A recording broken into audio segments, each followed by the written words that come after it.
På årets CES-messe i Las Vegas blev det endegyldigt slået fast. Fjernsynets status som statisk husalter, ja, den er slut. Fremtiden tilhører den intelligente fladskærm. Den fungerer også som basis for deling af indhold i form af billeder og video, der overføres fra tablet, smartphone og internettet, eller brug af applikationer som Facebook, Twitter, Skype og YouTube. Især brugen af internet og applikationer har været undervejs et stykke tid, men succesen har været behersket. Ganske enkelt fordi brugervenlighed og funktionalitet ikke har været god nok. Siden sidste års CES-messe er der imidlertid sket meget. Dels er såvel brugervenlighed som funktionalitet forbedret, dels er indbygget intelligens kommet til.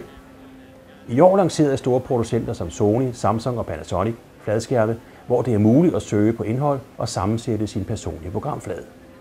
Flere af de nye fladskærme indeholder f.eks. stemmegenkendelse, som man blot skal sige Premier League, hvorefter fladskærmen automatisk afsøger kanalerne fra fodbold.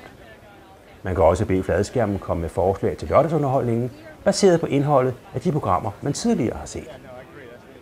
Visse af de nye fladskærme er endvidere udstyret med kamera til ansigtsgenkendelse, så netop din skræddersyede programflade aktiveres, når du sætter dig foran skærmen. Men fladskærmen kan meget mere end det. Mange af os render rundt med smartphone og tablet, som vi bruger til at optage billeder og videoklip. Stort set alle producenter benytter trådløs kommunikation, som kombinerer Wi-Fi og Bluetooth med en såkaldt NFC-chip. NFC står for Near Field Communication, og det betyder, at man blot skal lade sin telefon eller tablet berøre enten fladskærmen eller en lille sender, og vupti, så overføres billeder og videoklip.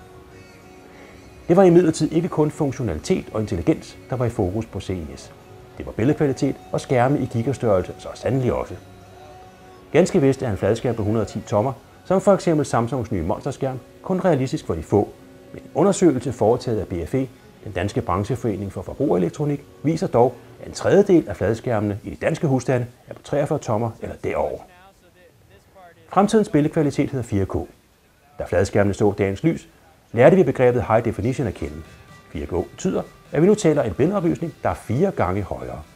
I fremtiden bliver billedkvaliteten fantastisk, og vi vil se masser af indhold, som produceres efter denne nye høje standard.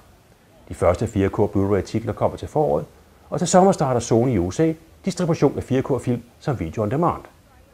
Hvis du synes, alt det her lyder som fremtidsmusik, så kan vi hilse at sige, at 4K-kvalitet også vil kunne opnås alle os andre, nemlig ved hjælp af de nye 4K-camcordere til konsummarkedet, som formentlig vil blive lanceret allerede i år.